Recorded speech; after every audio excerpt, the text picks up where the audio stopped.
much for sharing with us, Sylvina. That was so entrancing and wonderful.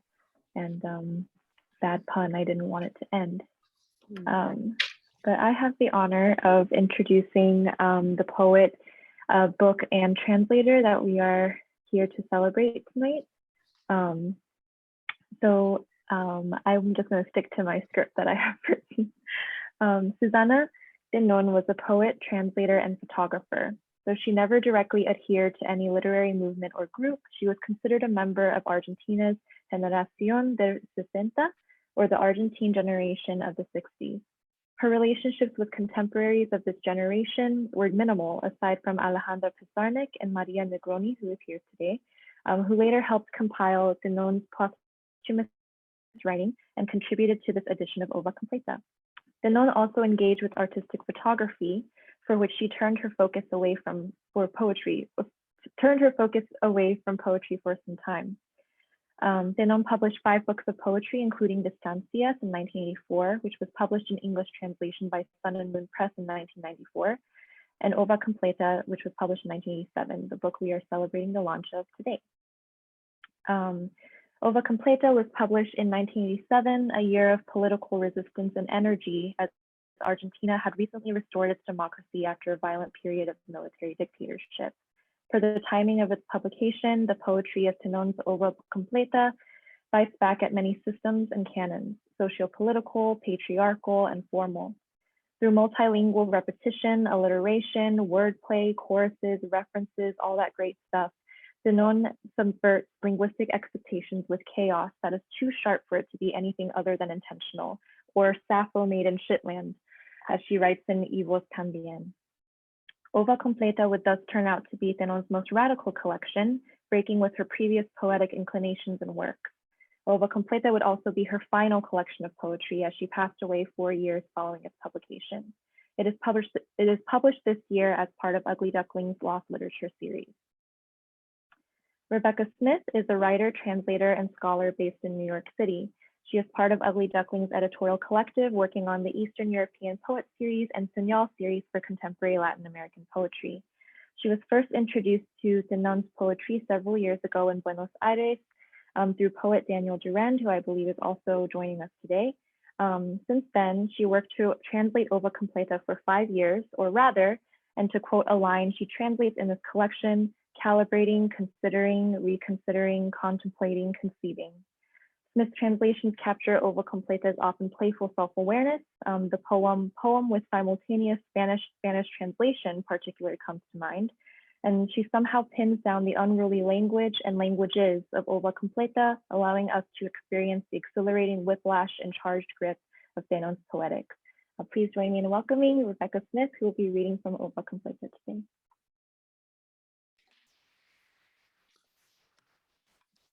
Thank you, Ani. That was beautiful and a far longer bio than I've ever heard about myself. And thank you, everyone, for being here.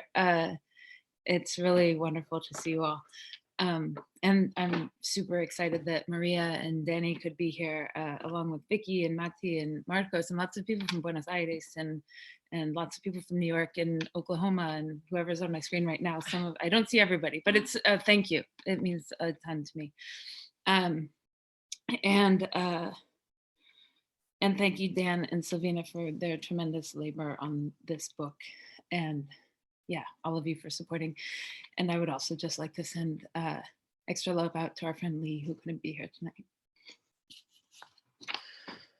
Okay, I'm nervous. Kikiri Kirie.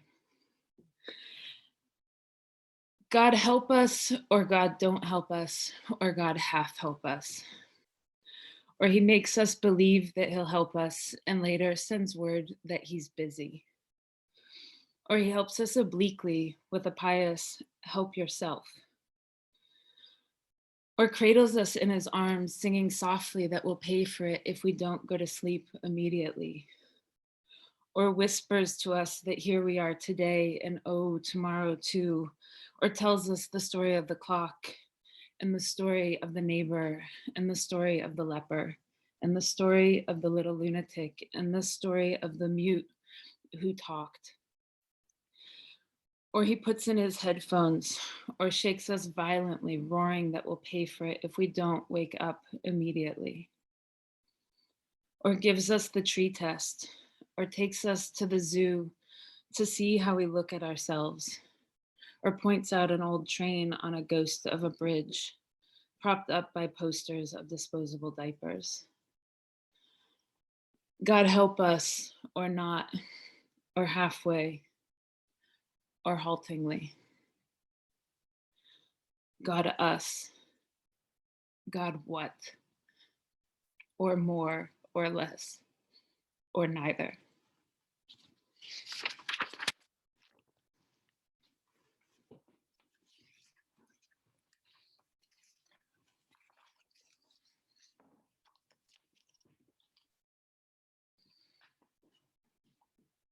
If you were to sleep in Ramos Mejia, my love, what a disaster it would be.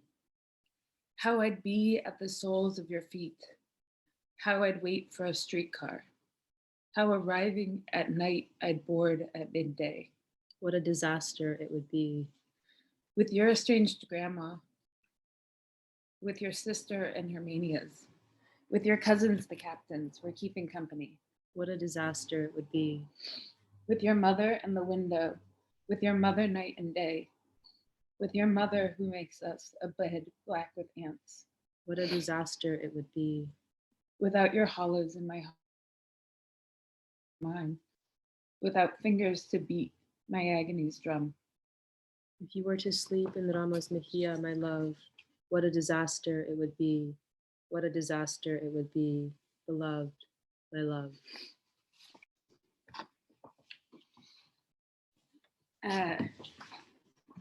Poem with simultaneous Spanish to Spanish translation that I need to mention. It starts with epigraph from Ruben Dario. To go towards what's to come, to create, if not a paradise, a happy worker's house in the fullness of this town. And bond links, and an external force unites the race of Anglo-Saxons with that of Latin Americans. Cristoforo, The bearer of Christ, son of a humble carter of wool, son of one who went for weaving without carding. sailed forth from the port of Poles. Pole and paw he forsook the port. Not without first persuading Her Majesty the Queen Isabel the Catholic of the benefits of the enterprise he'd conceived. Not without first persuading Su Majestad la Reina de Königin Bella de Logistical to cop the crown in Blumenthal's converted canteen. Even if they poured out liters and liters of genuine, ancient, be-negative blood. Even if it cost blood, sweat, and antipodal tears. Went off to sea. Went to sea. And after And after days and days of chewing Yorkshire pudding, extra penguin on Sundays. Someone exclaimed land. No one exclaimed Thalassa. They disembarked in 1492 AD. Treading on 1982 AD. Chiefs were waiting, genuflecting in the buff. Big shots were waiting, naked on their knees. Cristoforo drew out his missile. Christopher shot off his missile. Said to his peers. Muttered to his stooges. Coño. Fuck. Behold these new worlds here. Behold the unworldly filth here. Keep them. Loot them. For God and our Queen. For God and our Queen. Amen. Amen.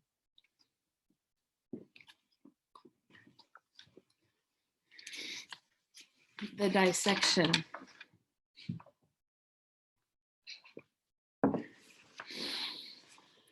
Almost holy thing is an almost holy thing. A thing almost holy. So almost holy is this thing that it forcibly draws the attention, the almost absolute blindness of people, taking into account that in the final accounting, it is almost unnecessary to see, to believe in a thing so almost, so consequently almost holy. And what's more, this element or thing has bled, or almost, and we can esteem it from the shade of what's almost bleeding, over the earth, over the earth, over this exact same earth. And resuming the explanation, we have this thing, ba, a ton of thing, almost half holy, and what's more bloody, and therefore an embudding almost ad nauseum. And this thing in another order of things resists with almost all of its buttons, being almost uncovered, analyzed, pulverized, eviscerated to its eternal thing doesn't peel off so easily, but rather layer by layer, like an artichoke, like winter. And time, time, that disjunctive factor that almost runs out here and therefore impedes us from reaching the great why and the super how of this thing almost holy. So tam almost holy, so almost so holy.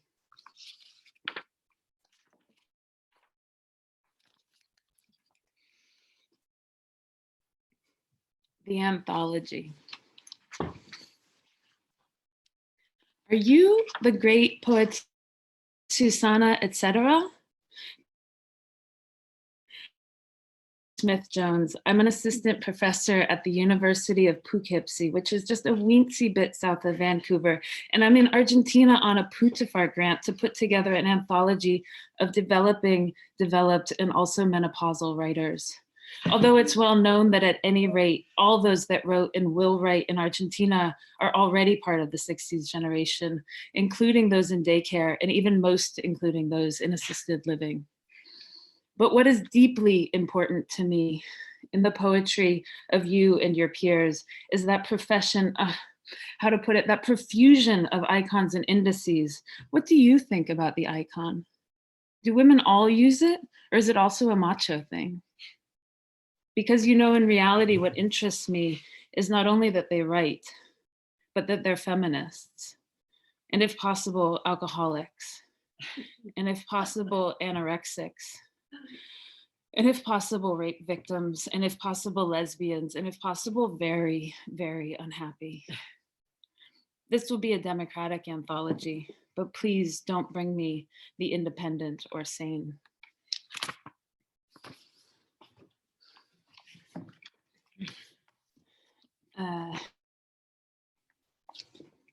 Sylvina's joining me for this one. Y vos también. There's saccharin here. The flock of albatross, or what do I know? I mean, about albatross. Dollars. About albatross? Dollars. I never saw a bird fishing. That's not saying much. The Canadians fish even if you don't the fish to sea. You're a poet, no? Or Sappho made in Shetland. Poetess. Don't you see she's a woman? Come on, woman. And if you don't get the chance to talk to God, why ask him if I ever?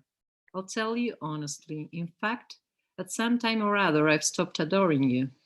But English is more practical. You make do all over. In other words, in the privates. Do it, don't.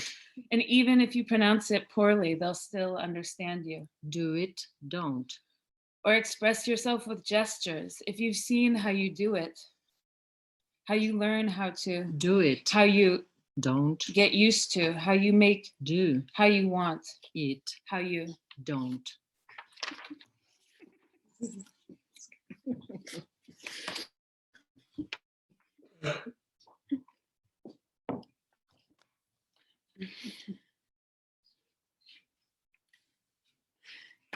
You who've read Dante in folio, you let yourself drift through those little drawings, so-called illuminated miniatures, and you swallowed it all from A to B, but it's a lie.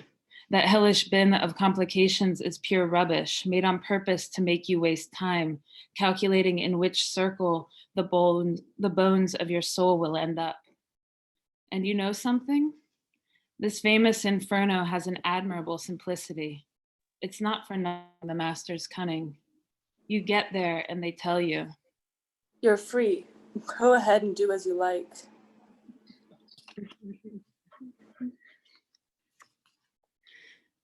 In the star. No. in a filthy dark room that I never leave, that I never enter, where you're of crazy suicides of room where if I am, I'm not, or I am, who cares, and waiting for everything outside, inside, in a room with walls of the dead, dead, dead who leap out of dreams. They eat you in a room upstairs where I'm writing to you, convulsions of a dead woman and a dead man, of a dead son of a bitch, like all the dead and their parents, grandparents, and nephews, like all the dead women, a red room rotten with blood, through their eyes a room, yours, the neighbors, where I am or am not, or you were or would be, or they were, without day, with a window onto the black background, onto the wall of mucus, onto the abyss, coagulated with sperm, in a room of art, of the pure artist of seraphic filth, Parisian, Florentine scoundrel, a room of a scoundrel more scoundrel than dead, like all the dead and the women and the children first, like all the dead from across and from the corner and from the northeast, in a room of an incorruptible artist, dead, decorated and dead, and tidy and educated, where I am or am not, look what happens, and the dead woman and dead man, in a room of a dead, sick, healthy, trodden on famous artist, in a room of a child ancestor, sickly yellow from masturbating against all the motherly, human and divine, of a dead artist and father and pride of the school, in a room brown and filthy, my eternity, the eternity where the soul is scraped down to the bone, to find that word, that ineffable, immortal sponger, in order to lie, in order to swindle in the star. ¿Por qué grita esa mujer? ¿Por qué grita? ¿Por qué grita esa mujer? Anda a saber. Esa mujer, ¿por qué grita? Anda a saber. Mira qué flores bonitas. ¿Por qué grita? Jacintos, margaritas. ¿Por qué? ¿Por qué qué? ¿Por qué grita esa mujer? ¿Y esa mujer? ¿Y esa mujer? Estará loca esa mujer. Dos.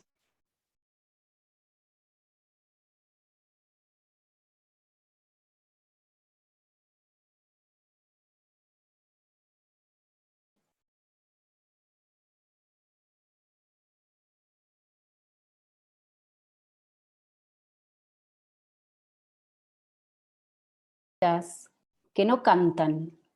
¿Por qué grita? Que no vuelan. ¿Por qué grita? Que no estorban. ¿Y esa mujer?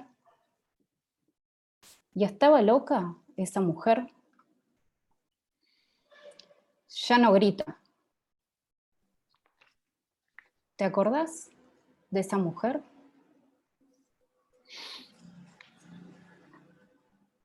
Why is that woman screaming? Why is she screaming?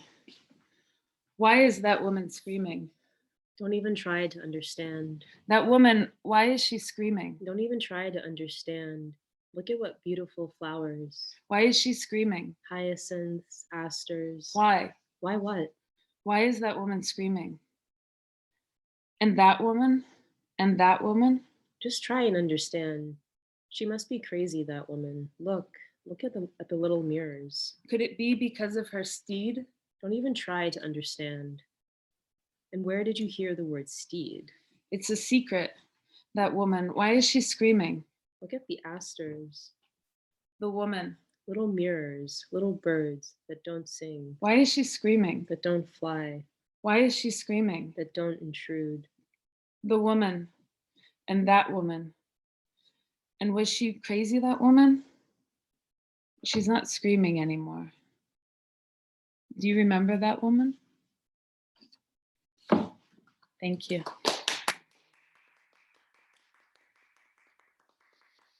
And thank you to Silvina and Asia for joining me here and reading with me, and Vicky and Emma for joining me from afuera. And joining me here, and all of us, and all of you. Thank you so much for being here.